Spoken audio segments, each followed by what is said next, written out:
وأشهد أن لا إله إلا الله وحده لا شريك له وأشهد أن محمدا عبده ورسوله أما بعد فإن خير الحديث كتاب الله وخير الهدي هدي محمد صلى الله عليه وسلم وشر الأمور محدثاتها وكل محدثة بدعة وكل بدعة ضلالة وكل ضلالة في النار فأعوذ بالله السميع العليم من الشيطان الرجيم بسم الله الرحمن الرحيم قل إن كنتم تحبون الله فاتبعوني يحببكم الله ويغفر لكم ذنوبكم۔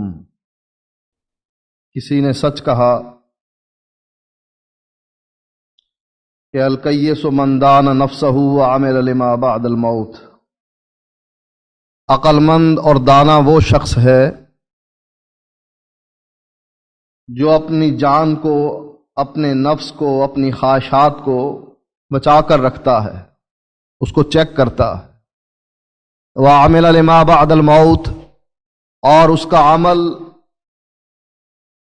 اس زندگی کے لیے ہے جو مرنے کے بعد شروع ہونے والی ہے۔ والعاجز من اتبع هواه وتمنى على اللہ، اور بے وقوف ہے وہ شخص جو اپنی خواہشات پر عمل پیرا ہے، جو دل میں آتا ہے کرتا ہے، جو شیطان کہتا ہے اس پر عمل کرتا ہے۔ وَتَمَنَّا عَلَى اللَّهِ، اور اللہ پر یہ امیدیں باندھ کر بیٹھا ہے کہ اللہ مجھ کو ضرور جنت میں داخل کرے گا۔ ہماری دنیاوی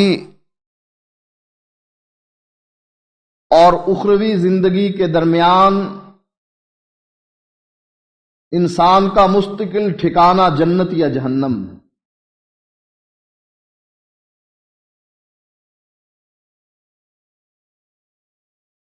اپنی اس دنیاوی زندگی میں عمل کر کے یا جنت حاصل کر لو، یا رب کو ناراض کر کے جہنم میں چلے جاؤ۔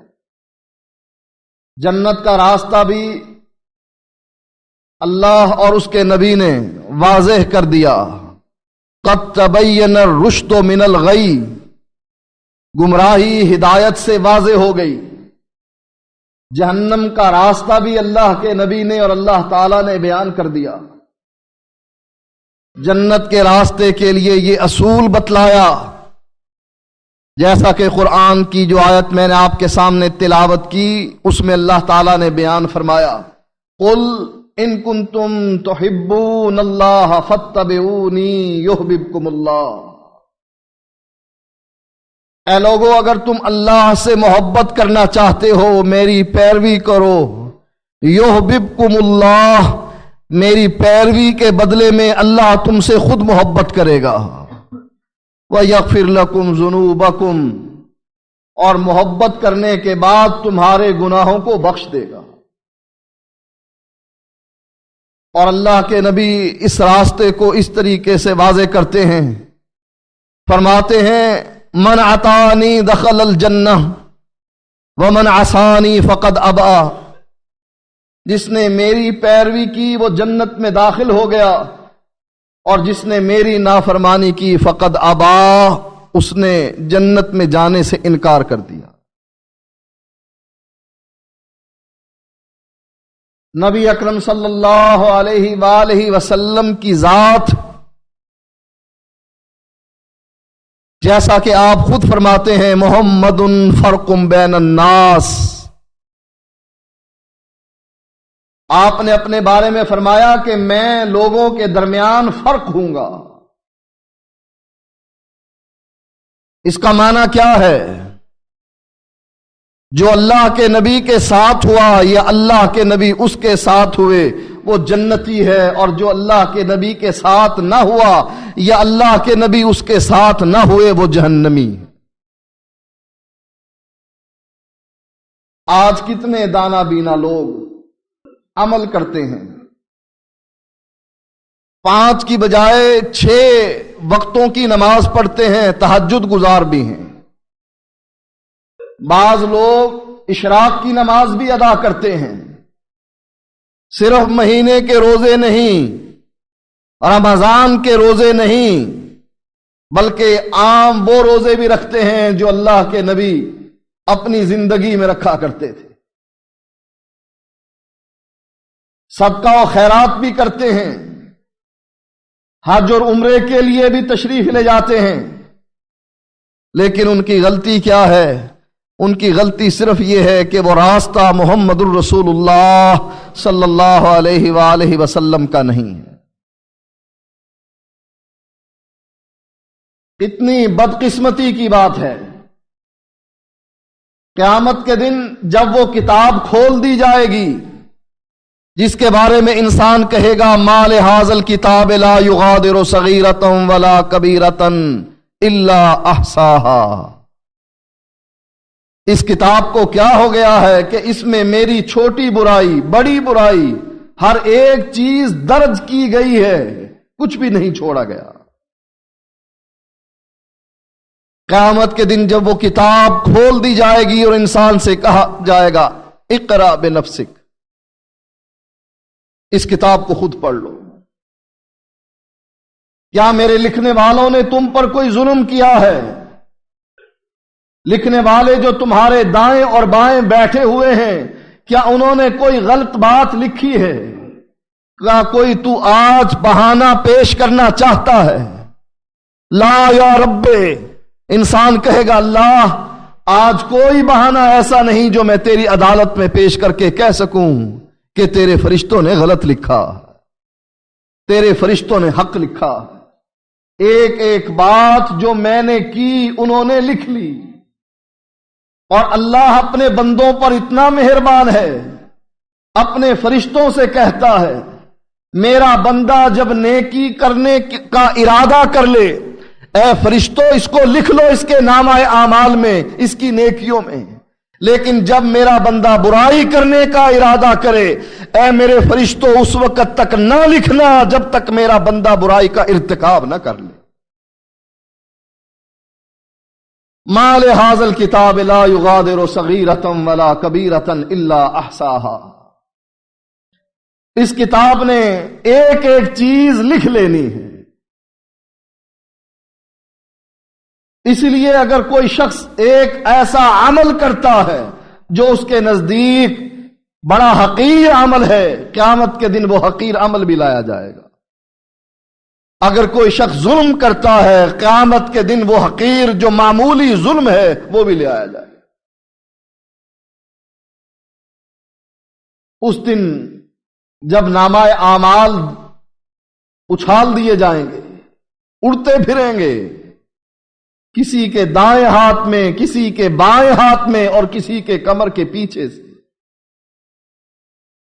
اس دن انسان جس کو اللہ وَأَنذِرْهُمْ يَوْمَ الْحَسْرَةِ إِذْ قُضِيَ الْأَمْرُ، جس کو اللہ حسرت کا دن کہتا ہے، اے نبی ان کو ڈرا اس حسرت کے دن سے جس دن فیصلے کر دیے جائیں گے، جس دن نیکیاں کرنے والا یہ حسرت کر کے کہے گا اے کاش میں اور زیادہ نیکیاں کرتا اور اللہ کی جنت جو اونچی ہے اس کو حاصل کر لیتا، اور جس دن برائیاں کرنے والا یہ کہے گا اے کاش میں ان گناہوں سے رک جاتا جن گناہوں سے اللہ اور اس کے نبی نے منع فرمایا۔ وہ حسرت کا دن جس دن یہ جہنم جہنمیوں کو دیکھ کر چیخے گی، چنگھاڑے گی، شور مچائے گی، جھرجھری لے گی جہنم، سارے لوگ جہنم کی اس چیخو پکار کو دیکھ کر گھٹنوں کے بل گر جائیں گے۔ امام التوحید ابراہیم خلیل اللہ علیہ الصلوۃ والسلام جہنم کی اس حالت کو دیکھ کر گھٹنوں کے بل گر جائیں گے اور رب سے کہیں گے اللہ میں آج کے دن تجھ سے ایک ہی سوال کرتا ہوں، مجھے اس جہنم کی آگ سے بچا لے۔ وَأَنذِرْهُمْ يَوْمَ الْحَسْرَةِ إِذْ قُضِيَ الْأَمْرُ، جس دن مال کام نہیں آئے گا، بیٹے کام نہیں آئیں گے، من یشفع عنده الا باذنہ، کون ہوگا اللہ کے دربار میں کھڑے ہو کر ہماری سفارش کرنے والا؟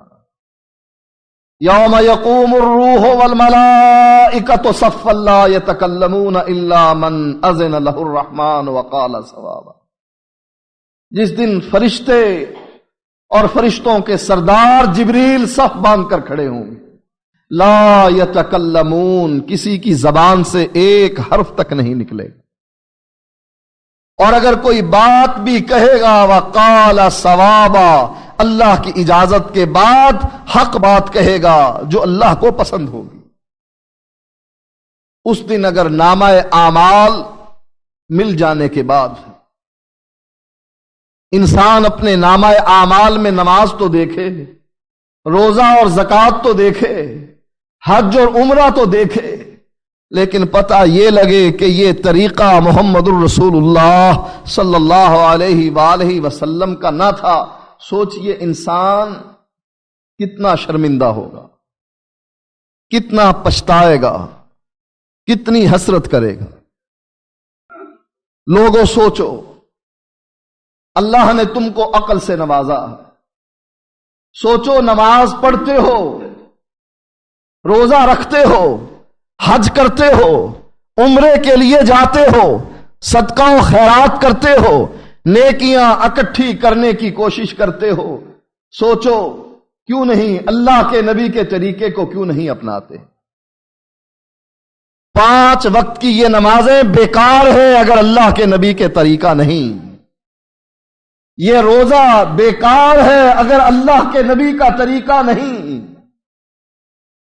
یہ حج اور عمرہ بیکار ہے اگر اللہ کے نبی کا طریقہ نہیں۔ بتلائیے، سوچئے، آخر وجہ کیا ہے؟ ہم محمد الرسول اللہ صلی اللہ علیہ وآلہ وسلم جیسی ہستی کو کیوں چھوڑ جاتے ہیں اس موقع پر؟ کیوں ہماری عقل پر پردے پڑ جاتے ہیں اور ہم یہ کہتے ہیں نماز پڑھو جس طریقے پر پڑھو؟ اللہ کی قسم ہے اگر نبی کا صحابی بھی، وہ صحابی جس کے بارے میں اللہ کے نبی خود فرمائے کہ اگر ایک مٹھی جو یہ اللہ کے راستے میں خرچ کرے اور تم احد پہاڑ کے برابر سونا خرچ کرو، تم میرے صحابہ کا مقابلہ نہیں کر سکتے۔ اگر وہ صحابی بھی نبی کے طریقے کو چھوڑ کر اپنا طریقہ اختیار کرتا ہے، محمد الرسول اللہ صلی اللہ علیہ وآلہ وسلم اس کی پڑھی ہوئی نماز کے بارے میں حکم دیتے ہیں، تو نے نماز پڑھی نہیں، ارجع فصلی، جا واپس جا اور واپس جا کر دوبارہ نماز پڑھ۔ 3 مرتبہ صحابی نماز پڑھتا ہے اور اللہ کے نبی ہر دفعہ فرماتے ہیں ارجع فصلی فإنک لم تصلی، جا واپس چلا جا، نماز دوبارہ پڑھ، تو نے نماز نہیں پڑھی۔ آخر کار مجبور ہو کر صحابی عرض کرتا ہے اللہ کے نبی علمنی یا رسول اللہ، اللہ کے نبی نماز پڑھتا ہوں، آپ کہتے ہیں پڑھی نہیں، کبھی قبول ہوئی نہیں، اللہ نے اس کو مانا نہیں، علمنی یا رسول اللہ، مجھے وہ طریقہ بتلائیے جس طریقے پر پڑھ کر اللہ اس نماز کو قبول فرما لیتا۔ نبی اکرم صلی اللہ علیہ وآلہ وسلم نے اس کو طریقہ بتلایا اور ساتھ ساتھ امت کو درس دیا، صلو کما رأیتمونی اصلی، نماز اس طریقے سے پڑھو جس طریقے سے محمد الرسول اللہ پڑھتا۔ حنفی طریقے سے نماز پڑھنے والے نمازیوں سوچو، نماز پڑھی پھر اجر بھی نہ ملے، سردیوں میں وضو کیا پھر اجر بھی نہ ملے، وہ وضو جس کے کرنے سے اللہ کے نبی فرماتے ہیں ہاتھ دھلتا ہے، ہاتھ سے کیے ہوئے صغیرہ گناہ پانی کے وضو کے اس پانی سے دھل کر بہہ جاتے ہیں۔ چہرہ دھلتا ہے، چہرے سے صادر شدہ صغیرہ گناہ بغیر توبہ کیے اللہ خود بخود معاف کر دیتا۔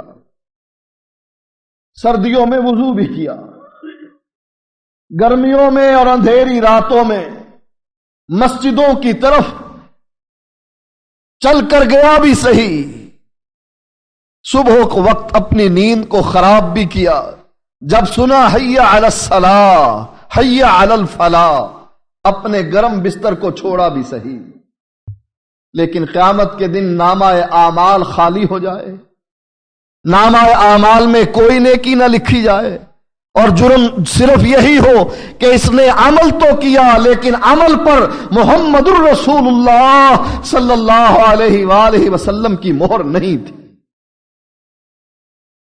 کو فائدہ ملے گا؟ آخر وجہ کیا ہے؟ ہم کیوں چھوڑتے ہیں اللہ کے نبی کی پیروی کو، آپ کی اتباع کو کیوں چھوڑتے ہیں؟ کوئی وجہ ہونی چاہیے، کوئی دلیل ہونی چاہیے، کسی کو قائل کرنے کے لیے کوئی منطق اور فلسفہ پیش کیا جانا چاہیے، اللہ کے سامنے انسان جواب دہ ہو سکے، اللہ میں نے تیرے نبی کے طریقے کو چھوڑ کر اپنے امام کے طریقے کو کیوں اپنایا؟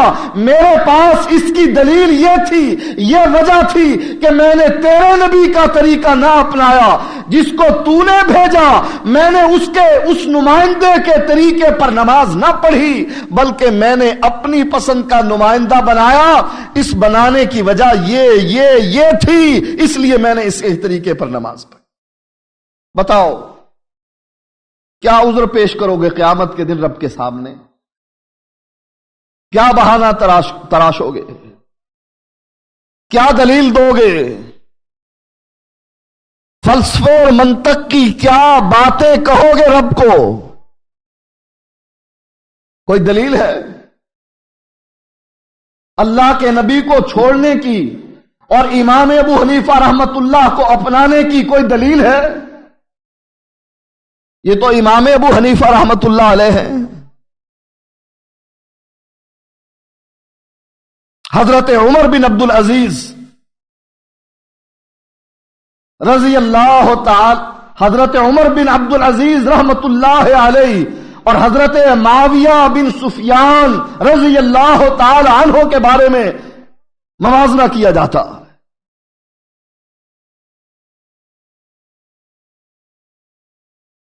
پوچھنے والا پوچھتا ہے ان میں سے کون سا افضل ہے؟ ایک وہ عمر بن عبد العزیز جو ساری رات مصلے پر لیٹا رہتا ہے، بوریے کھجور کے پتوں سے بنا ہوا بوریا، خلافت ملنے سے پہلے بڑا ہی خوش لباس، فرما نوجوانوں کی طرح چہکتا مہکتا، جس دن خلافت مل گئی اپنی بیوی سے کہنے لگے، اے بنو امیہ کی بیٹی، یہ مال جو تیرے پاس آیا ہے میں جانتا ہوں یہ تیرے باپ کا مال نہیں، یہ بیت المال کا مال ہے۔ تیرے باپ نے جو تجھ کو زیور، ساز و سامان گھر کا یہ تجھ کو عطا کیا ہے وہ اپنے ہاتھ کی کمائی نہیں، مسلمانوں کے بیت المال کا مال ہے۔ میرے ساتھ رہنا چاہتی ہے تیری مرضی ہے، مجھ سے طلاق لینا چاہتی ہے تیری مرضی ہے، لیکن شرط یہ ہے یہ سارا مال تجھ کو بیت المال میں جمع کرانا پڑے گا۔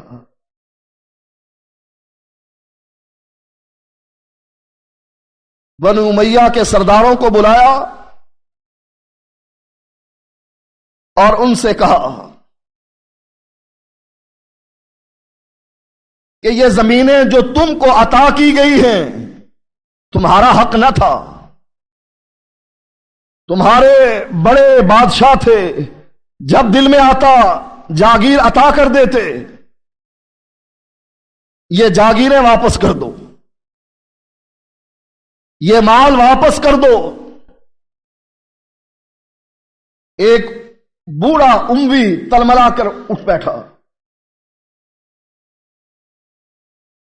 کہنے لگا جس دن عمر بن عبد العزیز کے والد عبد العزیز نے حضرت عمر کی پوتی سے نکاح کیا تھا میں نے اس دن ہی کہہ دیا تھا کہ ہمارے سلسلے میں عمر کا خون شامل ہو گیا ہے، اب خیر نہیں۔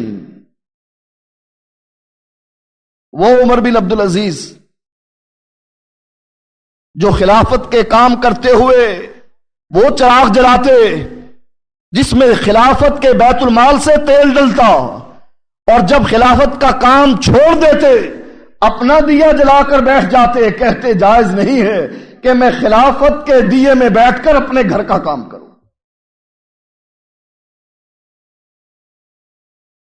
جو رات کی تاریکی میں تڑپتے، بیوی پوچھتی کیا وجہ ہے، کہا مجھے مسلمانوں کا امین مقرر کیا گیا ہے، امیر اور غریب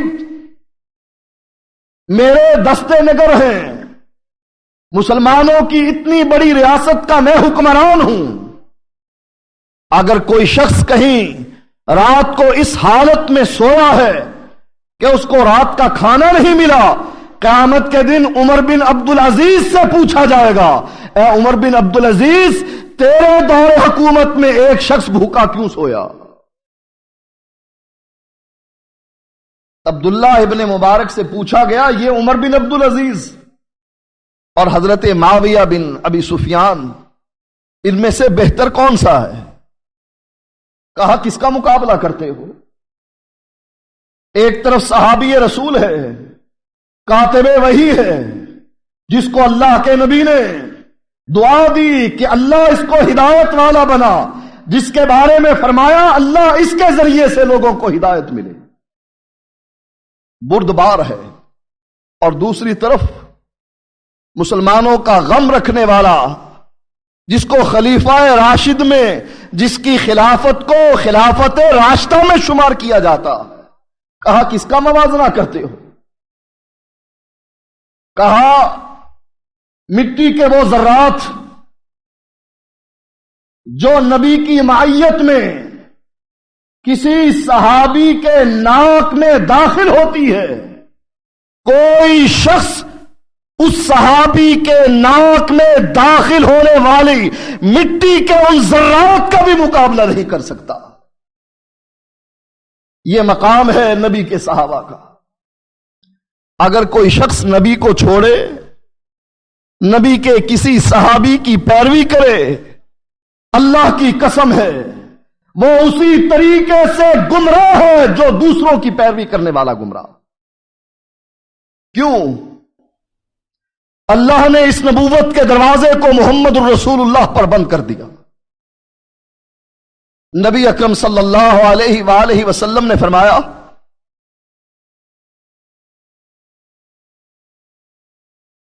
ایک آدمی نے گھر بنایا، گھر پوری طرح مکمل ہو گیا، ایک اینٹ کی جگہ باقی رہ گئی۔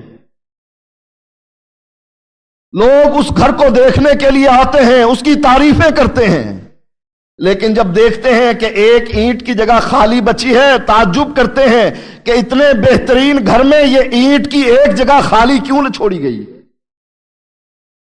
نبی اکرم صلی اللہ علیہ وآلہ وسلم فرماتے ہیں یہ گھر نبوت کا گھر ہے، جس کی پہلی اینٹ آدم علیہ السلام کے آنے پر رکھی گئی۔ آپ نے فرمایا اس گھر کی آخری اینٹ میں محمد ہوں علیہ الصلاۃ والسلام، میرے آنے کے بعد نبوت کا یہ گھر بند ہو گیا، مکمل ہو گیا، کوئی جگہ باقی نہیں۔ آپ نے فرمایا میرے آنے کے بعد لوگ نبوت کا دعویٰ کریں گے، ثلاثون کذابون دجالون، 30 ہوں گے، ایک نہیں، فرمایا 30 ہوں گے، 30 کذاب ہوں گے، دجال ہوں گے۔ ہر آدمی یہ خیال کرے گا کہ میں نبی ہوں، لیکن ان میں سے کوئی نبی نہیں ہوگا۔ لا نبی بعدی انا خاتم النبیین، میں آخری نبی ہوں، میرے بعد کوئی نبی نہیں۔ جب اللہ نے نبوت کے دروازے کو بند کر دیا، نبوت کے دروازے پر ڈاکہ ڈالنے والوں، نبوت کے دروازے پر چور دروازے سے اس گھر میں داخل ہونے والوں، بتاؤ، جب مسیلمہ کذاب جو نبی کے زمانے میں نبوت کا دعویٰ کر بیٹھا، اس کو نبی نہیں مانا گیا، اسود انسی کو نبی نہیں مانا گیا، غلام احمد قادیانی کو نبی نہیں مانا گیا، تو بتلاؤ جو تم نے بنائے ہوئے ہیں وہ کس کھاتے میں؟ آخر تمہیں ضرورت کیسے محسوس ہو گئی نبی کی نبوت کے ہوتے ہوئے، نبی کے قرآن کے ہوتے ہوئے، جس کو رب نے کہا اِنَّا نَحْنُ نَزَّلْنَا الذِّكْرَ وَإِنَّا لَهُ لَحَافِظُونَ، یہودیوں اور عیسائیوں نے اللہ کی کتاب میں تحریف کر دی، معنی بدل دیے، عبارتیں اڑا دی، اپنی مرضی کے مفہوم پہنا دیے، لیکن میں نے اس قرآن کو نازل کیا اور اس کی حفاظت کو اپنے ذمے لیا۔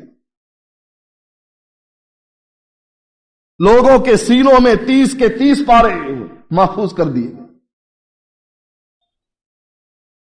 اس دین کی گارنٹی رب نے لی، نبوت کا دروازہ بند ہو گیا، نبی کی نبوت قیامت تک باقی، اور وہ قرآن اور حدیث جس پر چل کر انسان جنت میں جا سکتا ہے وہ محفوظ ہے۔ تو بتلائیے تیسری چیز تلاش کرنے کی ضرورت کیوں محسوس کی گئی؟ کیوں یہ کہا گیا 4 امام؟ کیوں یہ کہا گیا 12 امام؟ اور چاروں برحق، چاروں میں سے جس کے پیچھے چلو جنت ملے گی۔ یہ کلمہ زبان پر کیوں آیا؟ چاروں خلیفے، 2 سسر اور 2 داماد، کائنات میں جس سے افضل، نبی کے بعد جس سے افضل پر سورج نے روشنی نہیں ڈالی وہ ابو بکر صدیق رضی اللہ تعالی عنہ ہیں۔ کائنات میں نبی کے بعد کہ نبی کا چچا موجود ہے، خلافت لیتے ہوئے ان لوگوں کی زبانیں دراز ہو جاتی ہیں۔ نبی کا چچا، یہ تو چچے کا بیٹا تھا، ابو طالب کا بیٹا تھا علی، یہاں تو نبی کا چچا عباس موجود ہے، لیکن نبی عباس اپنے چچے کی موجودگی میں، نبی کا ماموں سعد ابن ابی وقاص موجود ہے، جس کے بارے میں اللہ کے نبی فرماتے ہیں لوگوں تمہارا ماموں بھی ہے، میرے جیسا ماموں لے کر آؤ تو پتہ لگے۔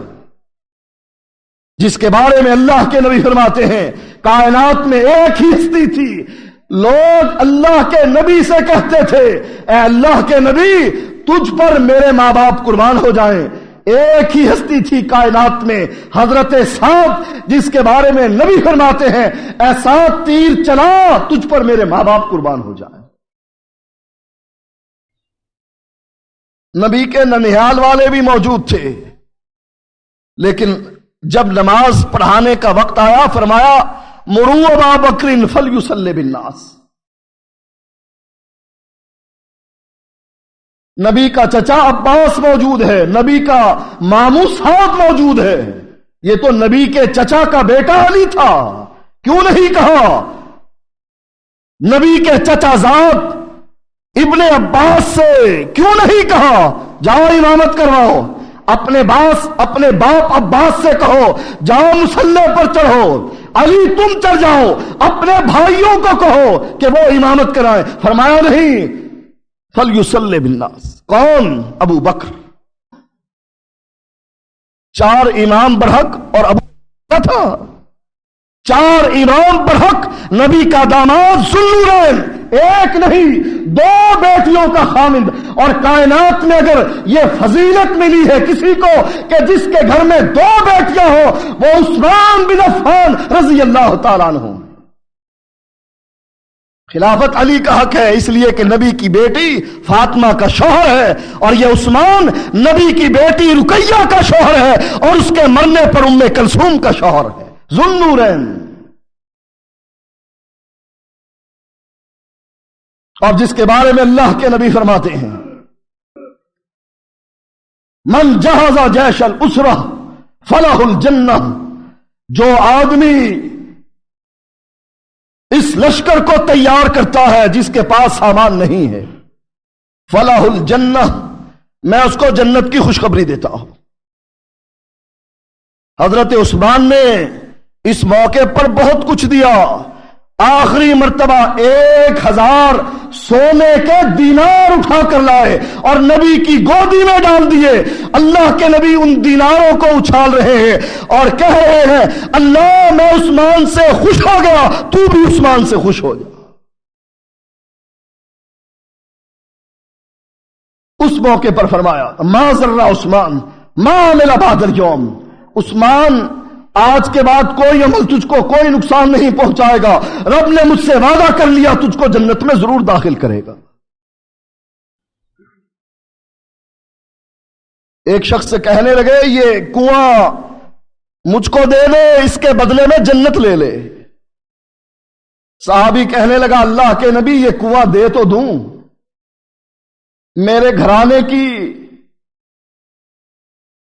گھرانے کا خرچہ اس کنویں کے پانی پر چلتا ہے۔ کنواں آپ کو دینے کو دل تو کرتا ہے لیکن اس کے بعد کروں گا کیا؟ اللہ کے نبی یہ میری معذوری سمجھ لیجئے۔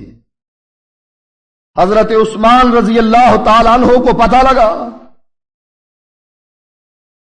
اس آدمی سے کنواں خریدا، نبی اکرم صلی اللہ علیہ وآلہ وسلم کے پاس پہنچے، عرض کرنے لگے اللہ کے نبی آپ نے کنویں کے بدلے میں جنت کے بارے میں وعدہ کیا تھا ایک شخص سے، یہ وعدہ اسی کے لیے تھا یا ہر اس آدمی کے لیے جو اس کنویں کو خرید کر اللہ کے راستے میں وقف کر دے؟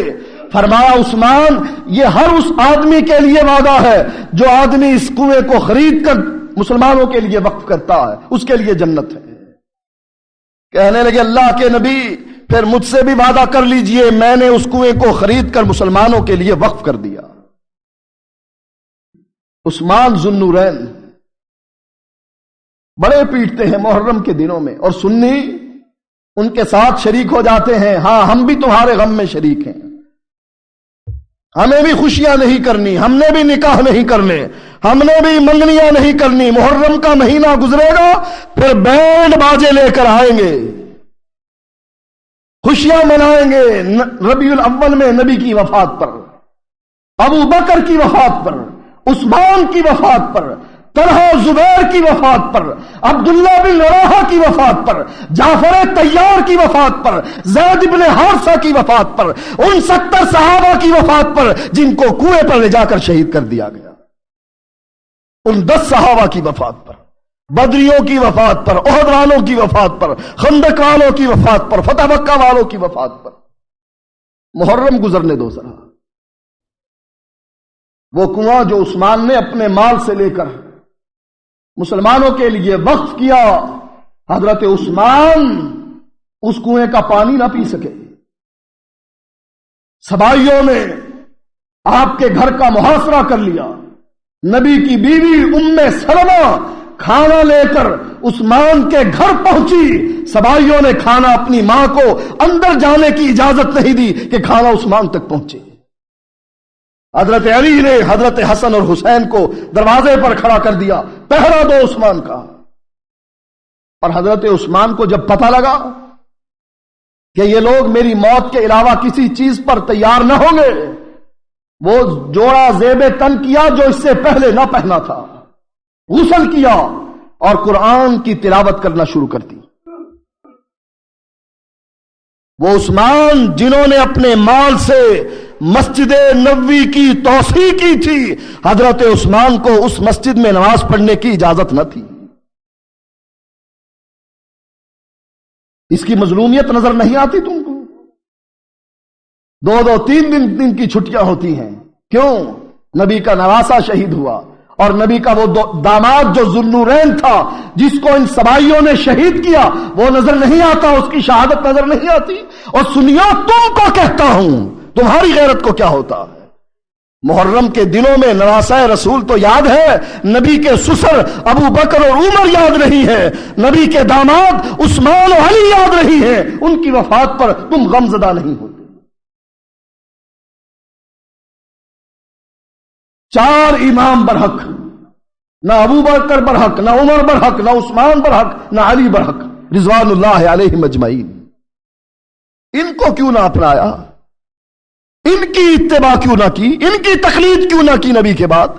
وہ جس کو نبی نے اپنی زندگی میں اپنے مصلی کا امام بنایا، جس کے بارے میں نبی نے کہا یا باللہ والمومنون، میرے مصلی پر نہ رب مانتا ہے نہ مومن مانتے ہیں تو ابو بکر کو مانتے۔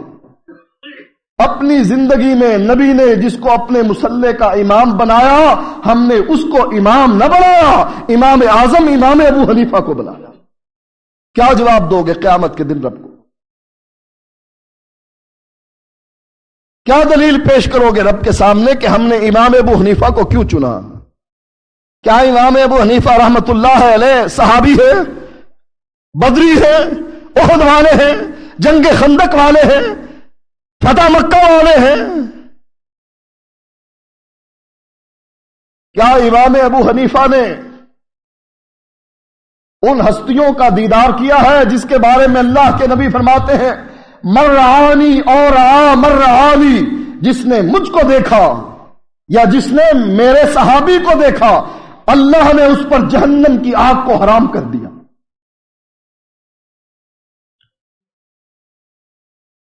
آپ فرماتے ہیں خیر القرون قرنی ثم الذین یلونہم ثم الذین یلونہم، بہترین زمانہ میرا، میرے بعد میرے صحابہ کا، اور اس کے بعد تابعین کا۔